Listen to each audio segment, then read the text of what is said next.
Everyone, our Bible verse for today is all about Colossians 3 verse 17.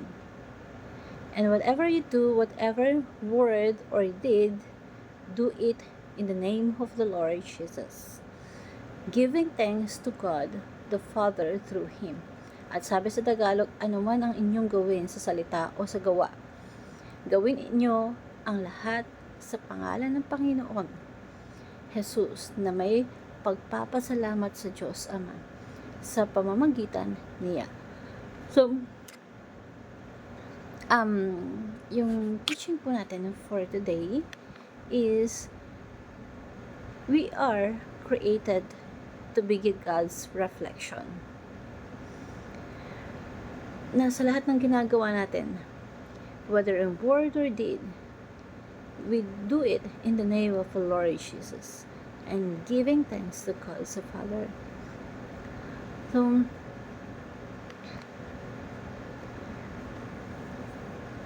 ang ibig sabihin nito pag tinignan natin yung Colossians chapter 3, makikita natin na malalaman natin sa verse 9, sabi dito,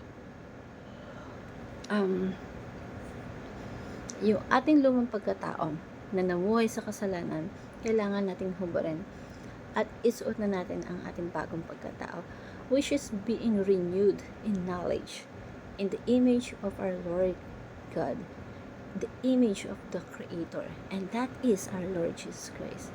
So, talagang babalik tayo sa original disenyo ng Diyos, na tayo ay created according to His image.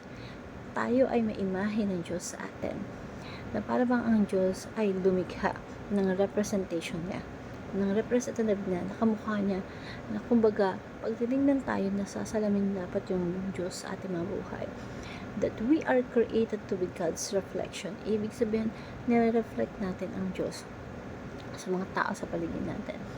Kaya pag binasa natin yung Genesis chapter 1, kung ano ginagawa na Diyos, yun din yung gusto na ipagpatuloy natin. God is the ruler of all things, the ruler of all creation. And God said, let us make mankind in according to His image and let them rule.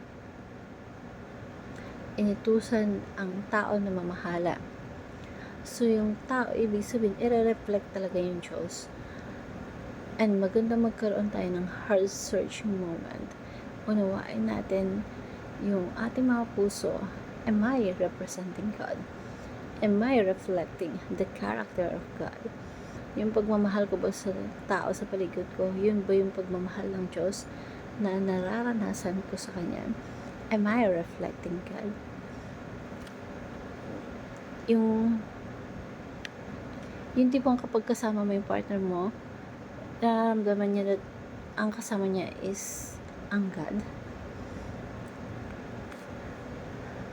Hindi titigil po ang ating Panginoon Diyos hanggang hindi tayo maipanabalik sa original design of God sa buhay natin.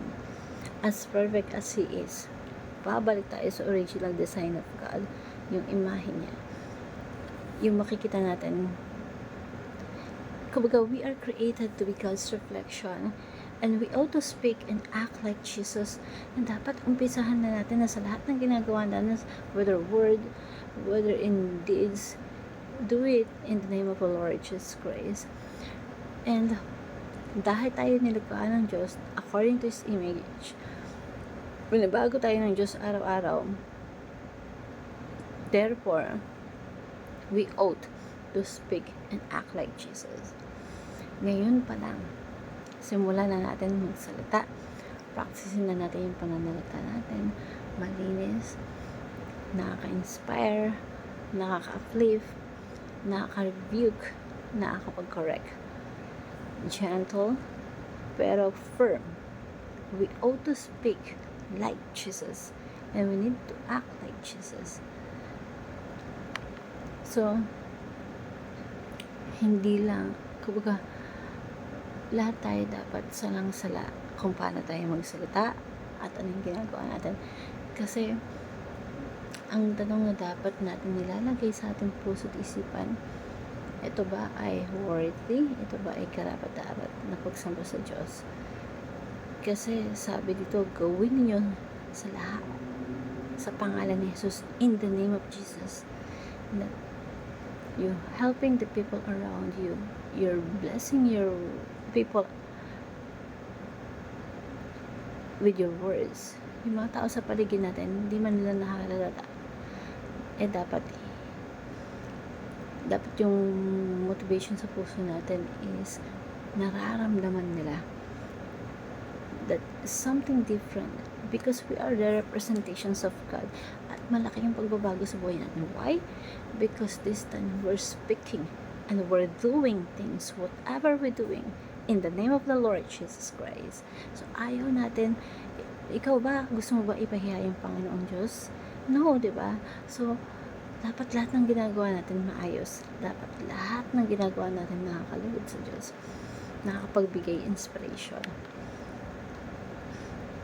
So, dapat lagi natin iniisip, reflect Jesus. And I believe na lagi din natin itong sasabihin sa iba in the future. Because this is the right design of Jesus for us. Na huwag tayong dapat magsawa. And talaga yung plano ng Diyos para sa atin to conform into the likeness of the Lord Jesus Christ. Kaya dapat sa ating mga ginagawa, sa ating mga sasabihin, sa ating kapwa, sa ating pamilya, sa mga anak, kaibigan, dapat nasasalamin ang ating Panginoong Jesucristo.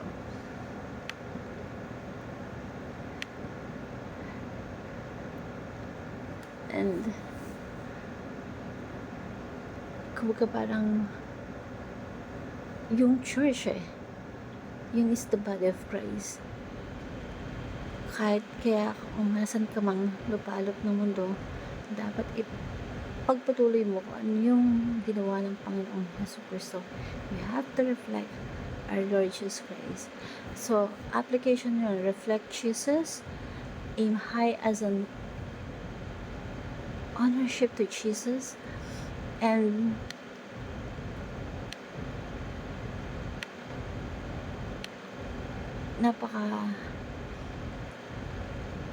dapat pagising natin kinabukasan, I will do my best, because it's an act of worship kay God. And we should inspire, encourage, and strengthen other people, kasi yun talaga yung ginagawa ng God para sa atin at sa ibang tao. So dapat yun ma-reflect natin sa iba. At kapag naramdaman ng tao yun sa paligid, parang wow, because you are the exact representations of God. Even the church is the body of Christ na iniwan niya dito sa mundo, and we have to continue to reflect that until right now. So aim high as an act of worship. Every time na kapag may ginagawa ka, dapat i-goal mo, this is the act of worship. I do my best because this is my worship to God. And be a multiple piece of Christ. Whatever you go, whatever you do, be like Christ. Thank you everyone, and God bless.